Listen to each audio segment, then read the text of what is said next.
अस्सलाम वालेकुम। मेरा नाम है सिकंदर खान और आज की वीडियो में हम देखेंगे कि सेल्स टैक्स क्या होता है और सेल्स टैक्स से रिलेटेड हमें क्या डॉक्यूमेंट्स या क्या प्रोसेसेस रिक्वायर्ड होते हैं अमेज़ॉन एफबीए होलसेल के बिजनेस में। ये वीडियो रहेगी यूएस से रिलेटेड। यूके के लिए वैट होता है, सेल्स टैक्स नहीं होता, और उसकी एक डिटेल्ड वीडियो ऑलरेडी वीबीसी में है, रजी भाई ने बनाई है, तो आप उसको रेफर कर सकते हैं। अच्छा, ये इस वीडियो में हम टच बेस करेंगे सेल्स टैक्स को और थोड़ा अंडरस्टैंड करेंगे कि ये सेल्स टैक्स होता क्या है और इसके लिए आपको एज अ सेलर क्या चीज़ें रिक्वायर्ड होती हैं। तो ये आपकी जस्ट नॉलेज बेस को बढ़ाने के लिए है कि आप सेल्स टैक्स को अंडरस्टैंड करें और सेल्स टैक्स से रिलेटेड मैटर्स को एज अ सेलर अंडरस्टैंड करें। तो सबसे पहले हम देखेंगे कि सेल्स टैक्स होता क्या है। सेल्स टैक्स बेसिकली एक कंजम्पशन टैक्स होता है जो गवर्नमेंट इम्पोज करती है गुड्स एंड सर्विसेज के ऊपर। अच्छा, अब सेल्स टैक्स डिफरेंट होता है आपके इनकम टैक्स से। सेल्स टैक्स हमेशा एंड कंज्यूमर को पे करना होता है। तो फॉर एग्जांपल, अगर आप एंड कंज्यूमर हैं, जैसे पाकिस्तान में भी सेल्स टैक्स होता है, तो आप जब किसी रिटेल स्टोर से जाके कोई भी चीज़ परचेज करते हैं तो उस पर आप पीछे देखते हैं कि उस पर लिखा होता है कि उसकी प्राइस कितनी है और टैक्स कितना है उस पर। आप एंड कंज्यूमर होते हैं तो इस वजह से आपको पे करना पड़ता है। इसीलिए इसको कहते हैं कि ये एक ऐसा टैक्स है जो गरीब भी उतना ही देता है और अमीर भी उतना देता है। क्योंकि इनकम टैक्स यूजुअली स्लैब पे होता है, ये टैक्स स्लैब बेस्ड नहीं होता। ये टैक्स तब पेबल हो जाता है जब आप, यानी कि एंड कंज्यूमर, कोई प्रोडक्ट को खरीदता है। तो अब इसका साइकिल इस तरह से चलेगा कि आप एज अ बिजनेस, अभी मैं एग्जांपल दे रहा हूँ, एज अ बिजनेस आप होलसेल एफबीए होलसेल का बिजनेस कर रहे हैं। आपने प्रोडक्ट खरीदी सप्लायर से। आपने अपने सप्लायर या ब्रांड से जब प्रोडक्ट खरीदी तो आप उनको देते हैं सेल्स टैक्स एग्जेम्पशन सर्टिफिकेट। वो क्या होता है हम देखते हैं, उसको डिस्कस करते हैं। जब आप उन्हें वो सेल्स टैक्स एग्जेम्पशन सर्टिफिकेट दे देते हैं तो वो आपको वो गुड्स सेल कर देता है, लेकिन उस पे कोई टैक्स चार्ज नहीं करता क्योंकि आप एंड कंज्यूमर नहीं है। तो जैसे मैंने कहा कि ये एंड कंज्यूमर को पे करना होता है। फिर आप उसको अमेजोन बेच देते हैं। अमेजोन उसको जब सेल करता है तो वो उस पे यूजुअली डिपेंड करता है स्टेट पे, बट ऑलमोस्ट अब सारी ही स्टेट्स पे अमेजोन चार्ज करने लग गया है। तो अमेजोन उस पे टैक्स चार्ज करता है, सेल्स टैक्स, कस्टमर से, और आपको जो पैसे देता है वो नेट ऑफ सेल्स टैक्स देता है। तो इस तरह से साइकिल चलता है। अगेन, कुछ स्टेट्स ऐसी हैं जिस पे अभी अमेजोन ये नहीं कर रहा।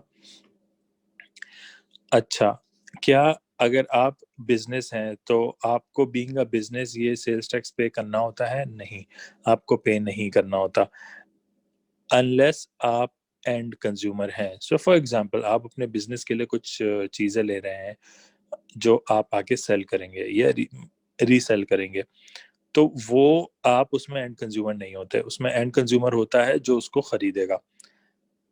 लेकिन अगर आप अपने बिजनेस के लिए कोई ऐसी प्रोडक्ट ले रहे हैं जिसको आप ही बीइंग एन एंड कंज्यूमर उसको कंज्यूम करेंगे, यूज करेंगे, तो फिर आपको सेल्स टैक्स देना पड़ता है। तो अगेन, इसको यूज टैक्स भी कहते हैं। जब आप कंज्यूम करते हैं तो उसको आप पे करते हैं। तो ये बहुत इंपॉर्टेंट है। आपको बीइंग अ रजिस्टर्ड बिजनेस आपको ये आइडेंटिफाई करना होगा कि ऐसी कौन सी परचेजेस हैं जो आप बिजनेस में लगाने के लिए, बिजनेस के कंजम्पशन के लिए यूज करते हैं, रीसेल के लिए नहीं करते। तो वो परचेजेस को आप सेपरेट रखेंगे रीसेल वाली परचेजेस से, क्योंकि उन परचेजेस पे आपको सेल्स टैक्स देना पड़ता है। What is a resale number? अच्छा, अभी आपने स्ट्रीम कॉमर्स के ग्रुप पे भी देखा होगा कि बहुत सारी डिस्कशन चल रही होती हैं, कुछ कंफ्यूजन होती है स्टूडेंट्स को कि सेल सर्टिफिकेट क्या है, रीसेलर परमिट क्या है, रीसेल सर्टिफिकेट क्या है, ये सारी चीज़ें हैं जो हम आगे देखेंगे। और इस सबसे पहले डिस्कस करते हैं रीसेल नंबर। जब आप रजिस्टर होते हैं किसी स्टेट में, तो आपने अपनी एलएलसी रजिस्टर की, अपना बिजनेस रजिस्टर किया, तो बिजनेस रजिस्टर करने के बाद आपको ईआईएन नंबर भी इशू होता है, और उसके साथ जब आप अप्लाई करते हैं रीसेलर परमिट के लिए या सेल्स एग्जेम्पशन सर्टिफिकेट के लिए, तो आपको एक नंबर इशू होता है। उस नंबर को कहते हैं रीसेल नंबर। तो बहुत सारी जगहों पे क्या होता है कि वो रीसेल नंबर ही आपसे सप्लायर्स या ब्रांड्स फॉर्म पे पूछ लेते हैं, जो अकाउंट ओपनिंग फॉर्म होते हैं उस पर वो पूछ लेते हैं कि अच्छा जी आप अपना मुझे रीसेल नंबर बता दो कि आपका रीसेल नंबर क्या है, या रीसेलर नंबर क्या है, या टैक्स एग्जेम्प्ट सर्टिफिकेट नंबर क्या है। तो मैं वीडियो के एंड में आपको एक एग्जांपल्स सेल्स टैक्स सर्टिफिकेट भी दिखाऊंगा। ये उस पे आपको मैं वो प्लेस भी दिखाऊंगा जहाँ पे सर्टिफिकेट नंबर आ रहा होता है।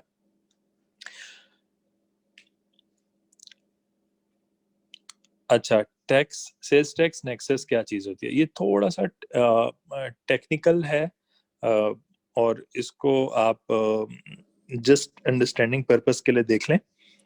लेकिन इसमें आप प्लीज़ अपने अकाउंटेंट से ज़रूर कंसल्ट करें, क्योंकि अभी मैं आपको कोई प्रोफेशनल अकाउंटेंट की कैपेसिटी में कोई एडवाइस नहीं दे रहा। ये जस्ट आपकी नॉलेज बेस बढ़ाने के लिए ये वीडियो है, कि आपके कॉन्सेप्ट्स क्लियर हो जाए, आपको चीज़ों का पता चल जाए। अच्छा, सेल्स टैक्स नेक्सस, अगेन ये सेल्स टैक्स की लैंग्वेज में एक वर्ड होता है सेल्स टैक्स नेक्सस या टैक्स नेक्सस। उसका क्या मतलब होता है कि आप एक स्टेट में हैं, फॉर एग्जांपल आप हैं फ्लोरिडा में, और टेक्सास वाला कहता है कि जी आपने टेक्सास में भी सेल्स टैक्स पे करना है। तो वो किस बेस पे कहेगा? वो टैक्स नेक्सस की बेस पे कहेगा। तो वो टैक्स नेक्सस क्या है? बेसिकली ज़रूर वहाँ पे कोई ऐसा रिलेशन होगा आपका, being a Florida based business with Texas state, के वो आपको ऐसे कह रहा है कि आप वहाँ पे भी पे करें टैक्स। तो वो अगर वो कनेक्शन बिल्डअप नहीं होगा, वो टेक्सास वाला कोई कनेक्शन बिल्डअप नहीं होगा, तो वो आपसे नहीं कहेगा कि आप सेल्स टैक्स दें। तो वो कनेक्शन क्या होता है? वो कनेक्शन ऐसे हो सकता है कि फॉर एग्जांपल आप यूजुअली यही होता है कि होलसेल के बिजनेसेस घर से ही, जो सेलर्स हमारे ग्रुप में हैं, वो यूजुअली उनकी एलएलसीज होम एड्रेसेस पे रजिस्टर्ड होती हैं। तो क्या होता है कि अगर आपकी एलएलसी रजिस्टर्ड थी फॉर एग्जांपल फ्लोरिडा में, लेकिन आपने अपना ऑफिस बनाया टेक्सास में, या फिर आपने वहाँ पे टेक्सास में कुछ एम्प्लॉयज़ हायर कर लिए, या आपने अपनी पूरी वेयर हाउस या स्टोरेज फैसिलिटी वहाँ पे रख दी, तो वो एक कनेक्शन बिल्ड हो गया टेक्सास का और आपके बिजनेस का, फ्लोरिडा बेस्ड बिजनेस का। तो उस बेस पे वो डिफाइन करेगा, जो टेक्सास की स्टेट है वो डिफाइन करेंगे कि आप सेल्स टैक्स नेक्सस आप पे एप्लीकेबल है या नहीं है, और आप इसकी वजह से सेल्स टैक्स टेक्सास की स्टेट में देंगे या नहीं देंगे।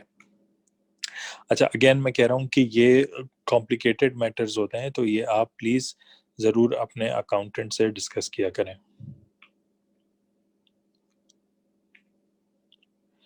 अच्छा, अभी देखते हैं कि सेल्स टैक्स एग्जेम्पशन सर्टिफिकेट क्या चीज़ है। इसके डिफरेंट नेम्स हैं। सेल्स टैक्स एग्जेम्पशन सर्टिफिकेट भी कोई कहता है, कोई रीसेलर सर्टिफिकेट कहता है, कोई रीसेलर्स परमिट कहता है, सेल्स टैक्स परमिट भी कहते हैं। ये सारी चीज़ें हैं, ये डिफरेंट नेम्स हैं एक ही चीज़ के, जिसको आप इंटरचेंजेबली यूज़ कर रहे होते हैं, ग्रुप पे यूज़ हो रहे होते हैं, सप्लायर यूज़ कर रहे होते हैं, स्टेट टू स्टेट भी वेरी कर रहे होते हैं। कुछ स्टेट वाले इसको रीसेलर परमिट कहते हैं, कोई सेल्स टैक्स परमिट कहता है, कोई सेल्स टैक्स एग्जेम्पशन सर्टिफिकेट कहता है।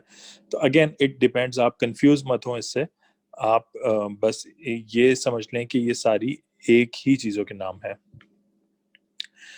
अच्छा, ये वो सर्टिफिकेट है जो हमने शुरू में बात की थी कि अगर आप एंड कंज्यूमर नहीं है तो आपको सेल्स टैक्स नहीं पे करना। तो वो जो आपको सेल कर रहा है, जो आपका सेलर है, वो कैसे आइडेंटिफाई करेगा कि आप एंड कंज्यूमर नहीं है? वो ऐसे ही आइडेंटिफाई करेगा कि जब आप उसको सेल्स टैक्स एग्जेम्पशन सर्टिफिकेट या आप उसको रीसेलर्स परमिट ये आप उसको देंगे। जब आप उसको ये प्रोवाइड करेंगे तो वो समझ जाएगा कि आप बिजनेस हैं और आप ये रीसेल पर्पस के लिए ले रहे हैं, तो वो आपको चार्ज नहीं करेगा सेल्स टैक्स। ऐसे तो वरना कोई भी जाएगा और कहेगा कि मैं रीसेल के लिए ले रहा हूँ और वो खुद कंज्यूम कर लेगा। तो वो आपको यूजुअली एक फॉर्म देता है, उस फॉर्म को आप फिलअप करते हैं और उस फॉर्म को फिलअप करके आप उसको प्रोवाइड कर देते हैं। उस फॉर्म में यूजुअली वो आपसे मांगते हैं आपका जो पीछे हमने प्रीवियस स्लाइड में देखा कि सेल्स टैक्स नंबर था एक आपका या रीसेलर नंबर था, वो नंबर आपसे मांगता है, आपका बिजनेस नेम मांगता है और आपसे पूछता है आप कौन सी स्टेट में रजिस्टर्ड है। तो इस तरह की डिटेल्स वो आपसे मांगते हैं। अच्छा, अगर आप बहुत बहुत सारी स्टेट्स में, क्योंकि यूएस की ऑलमोस्ट 50 स्टेट्स के डिफरेंट डिफरेंट रूल्स हैं सबके, तो आप देखेंगे कि आपकी स्टेट का जहाँ पे आपका बिजनेस रजिस्टर्ड है उसके क्या रूल्स हैं। तो डेफिनेटली इट्स नॉट पॉसिबल कि हम 50 स्टेट्स के रूल्स को एक ही वीडियो में डिस्कस करें। तो इसलिए आप एक चीज ये नोट कर लें या ये एक कॉमन कॉन्सेप्ट बिठा लें अपने माइंड में कि टैक्स एग्जेम्पशन सर्टिफिकेट कब काम आएगा आपके, या आप कब उसको यूज कर सकते हैं। जब नंबर वन, ये जेनेरिक कंडीशंस हैं और मोस्ट ऑफ दी स्टेट्स में ये अप्लाई करेंगी। नंबर वन कि आपकी इंटेंशंस हैं, जो गुड्स आप परचेज कर रहे हैं उसको रीसेल करेंगे। तो नंबर वन, अगर ये आपकी इंटेंशन मीट होती है तो आप सेल्स टैक्स एग्जेम्पशन सर्टिफिकेट दे दें और आपसे कोई सेल्स टैक्स नहीं चार्ज होगा। नंबर टू, ये कंडीशन होती है कि या तो आप ऐसी परचेजेस कर रहे हैं या ऐसी जगह पे उसको यूज करेंगे उन परचेजेस को जिस पे सेल्स टैक्स एप्लीकेबल नहीं होता। और नंबर थर्ड है कि आप एक ऐसे ऑर्गेनाइजेशन के लिए एज एन एजेंट परचेजेस कर रहे हैं जो नॉन प्रॉफिट है या फिर गवर्नमेंट एंटिटीज है। ये दोनों सेल्स टैक्स एग्जेम्प्ट होते हैं। अगेन ये वेरी करेगा state to state, but general concept as as a general concept आप समझ लें कि ये तीन चीजें होती हैं और आप पे तो फर्स्ट वाली ही एप्लीकेबल होगी, क्योंकि ना तो हम कोई ऐसी प्रोडक्शन करते हैं या कहीं पे ऐसा उसको यूज करते हैं, कोई हम रॉ मटेरियल तो लेते नहीं है कि कोई हम ऐसी प्रोडक्ट बना देंगे उस रॉ मटेरियल से जो सेल्स टैक्स एग्जेम्प्ट होती है। तो सेकंड और थर्ड हमारे लिए मोस्टली या कह दें कि एंटायरली एप्लीकेबल नहीं होता, जस्ट फर्स्ट वाला होता है। और वो आपने ये माइंड में रखना है कि अगर आप जब भी परचेज कर रहे हैं जिसको आप रीसेल करेंगे तो आप अपना sales tax exemption certificate use करें और उस परचेजेस पे आपको टैक्स नहीं पे करना पड़ेगा। अच्छा, अब डिस्कस करते हैं कि sales tax exemption certificate obtain कैसे करना है। देखें, अभी हमने बात की कि बहुत सारी स्टेट्स हैं यूएस की और हर स्टेट की रिक्वायरमेंट अलग है, तो it's not possible to discuss all of them. लेकिन जनरल हम कॉन्सेप्ट्स को डिस्कस कर सकते हैं। और जनरली अगर देखा जाए तो उसमें दो मेन चीज़ें होती हैं या इस प्रोसेस में दो चीज़ें इन्वॉल्व होती हैं। Number one, business information. जो आपके इस टू स्टेप प्रोसेस का फर्स्ट स्टेप होगा वो होगा बिजनेस इंफॉर्मेशन। आप पहले अपनी फाइल कंप्लीट करें, चाहे तो आप एक्सेल फाइल में या एक फोल्डर में ये सारी चीज़ें अपने पास रख लें। जो आपके एलएलसी को ईआईएन इशू है वो, ओनर का एसएसएन या फिर ITIN number, type of business, business की डिस्क्रिप्शन, बिजनेस का start date, number of employees, physical address, mailing address, ये सारी चीज़ें आपको रिक्वायर्ड होंगी। तो इसका आप एक ऑलरेडी एक फोल्डर या एक एक्सेल फाइल में ये सारी डिटेल्स मेंशन करके रख लें अपने पास। तो जब आप अप्लाई करने जाएंगे सेल्स टैक्स एग्जम्पशन सर्टिफिकेट को, तो ये चीज़ें आपको मस्ट रिक्वायर्ड होंगी। अगेन ये स्टेट टू स्टेट वेरी करेगा, लेकिन ऐसा होगा कि कुछ स्टेट में मे बी इसमें से 2-3 चीज़ें चाहिए हो, कुछ में शायद एक आध और एडिशनल चीज़ चाहिए हो, लेकिन मोर और लेस यही चीज़ें आपको बिजनेस रिलेटेड इंफॉर्मेशन के लिए चाहिए होगी। दूसरा स्टेप होता है डिपार्टमेंट ऑफ रेवेन्यू की वेबसाइट पे जाना। जैसे कि हमारे पाकिस्तान में भी डिपार्टमेंट ऑफ रेवेन्यू है, एफपीआर। तो इस तरह से डिपार्टमेंट ऑफ रेवेन्यू की वेबसाइट पे आप जब जब आपका स्टेप 1 कंप्लीट हो जाएगा, आपके पास ये सारी इंफॉर्मेशन होगी, आप अपने स्टेट की अपने स्टेट की डिपार्टमेंट ऑफ रेवेन्यू की वेबसाइट पे जाएंगे। अब अपने स्टेट की डिपार्टमेंट ऑफ रेवेन्यू की वेबसाइट अगर आपको नहीं पता, तो आप अपने स्टेट का नाम लिखेंगे और साथ में लिख दें कि रेवेन्यू डिपार्टमेंट, और गूगल कर दें, आपको मिल जाएगी। For example New York revenue department या department of revenue of New York, इस तरह करके आप गूगल करेंगे, आपको मिल जाएगा। हो सकता है एक दो ऐसी वेबसाइट्स भी मिले हैं जो थर्ड पार्टी टैक्स एडवाइजर्स या कंसल्टेंट्स की हो, तो आप देख लीजिएगा जो गवर्नमेंट जिस डोमेन में आ रहा होगा वही वेबसाइट होगी उसकी। तो आप उस वेबसाइट पे जाएं जो आपके स्टेट की रेवेन्यू डिपार्टमेंट की वेबसाइट है। देन वहां पे जाने के बाद आप सर्च करें उस वेबसाइट पे, चाहे उस वेबसाइट पे सर्च करें या आप वही जहाँ पे आप गूगल में मेन सर्च कर रहे हैं वहीं पे आप सर्च करें sales tax permit. Again sales tax permit, tax exemption certificate, जो हमने सारी टर्म्स डिस्कस की आप उसको बारी बारी सर्च करके देख सकते हैं। रिमेंबर, आप अपनी स्टेट में जहाँ पे आपका बिजनेस रजिस्टर्ड है वहां पे उस स्टेट में ये सब करेंगे। तो अब आपने सेल्स टैक्स परमिट को फॉर एग्जांपल फाइंड किया, आपको एक फॉर्म मिलेगा, रजिस्ट्रेशन फॉर्म। उस फॉर्म को आप फिलअप करेंगे, और अब मोस्टली तकरीबन सारी स्टेट्स में ही ऑनलाइन वो फॉर्म फिलिंग फैसिलिटी है। तो आप उस ऑनलाइन फॉर्म को फिल करें, और अगर किसी में नहीं है ऑनलाइन, तो आप फॉर्म को डाउनलोड करेंगे, उसको फिल करेंगे और उसको उनके मेलिंग एड्रेस पे सेंड कर देंगे। तो जब आप उसको मेलिंग एड्रेस पे सेंड करेंगे, तो फॉर्म फिल करने में जो हमने ऊपर स्टेप 1 में डिस्कस किया बिजनेस इंफॉर्मेशन, वो सारी डिटेल्स आपको रिक्वायर्ड होंगी उस फॉर्म को फिल करने में। और हो सकता है कुछ कॉपीज भी अटैच करनी पड़े आपको, वो सब उस फॉर्म में मेंशन होगा। जब आप ये फॉर्म कंप्लीट कर देंगे, तो आप इसका रजिस्ट्रेशन प्रोसेस कंप्लीट करें। अगर ऑनलाइन फिल कर रहे हैं तो आप ऑनलाइन सारी डिटेल्स फिल करके उस फॉर्म की रजिस्ट्रेशन प्रोसेस कंप्लीट करें और फी पे कर दें। कुछ स्टेट्स में कोई फी नहीं है, कुछ स्टेट्स में फी होती है, बहुत माइनर होती है, $5-10, कुछ में $50। तो डिपेंड करता है आपके स्टेट की क्या फी है, आप देख लेंगे। ये सारी इंफॉर्मेशन आपको मिल जाएगी आपकी स्टेट की रेवेन्यू डिपार्टमेंट की वेबसाइट से। तो आई होप ये इस वीडियो में काफ़ी आपके कॉन्सेप्ट्स क्लियर हुए होंगे रिलेटेड टू सेल्स टैक्स या टैक्स एग्जेम्पशन सर्टिफिकेट। और मैं अभी आपको एक सैंपल दिखा देता हूँ सेल्स टैक्स सर्टिफिकेट। फ्लोरिडा का मैं आपको एग्जांपल दिखा रहा हूँ। फ्लोरिडा का इस तरह से होता है एग्जांपल सर्टिफिकेट है ये। अगर आप देखें तो ऊपर वो 2019 Florida annual resale certificate for sales tax expiry दिखा रहा है। फ्लोरिडा का 1 साल का इशू होता है, कुछ कुछ स्टेट्स में 3 इयर्स का और कुछ स्टेट्स में 5 इयर्स का भी इशू होता है। तो ये सारी इंफॉर्मेशन आपको मिलेगी आपकी स्टेट की रेवेन्यू डिपार्टमेंट की वेबसाइट से। आप लेफ्ट हैंड साइड पे अगर देखें तो लेफ्ट हैंड साइड पे आपको जस्ट फ्लोरिडा के बिलो आपको दिखेगा business name and location address. यहाँ पे आपके बिजनेस का नेम होता है और जो रजिस्टर्ड एड्रेस होता है वो यहाँ पर आता है। और राइट हैंड साइड पे आपको सर्टिफिकेट नंबर दिखेगा, ये वो रीसेल नंबर या रीसेल सर्टिफिकेट नंबर होता है जो आपको इशू होता है, ये आपका यूनिक नंबर होता है। और आपको ये प्रोवाइड करना होगा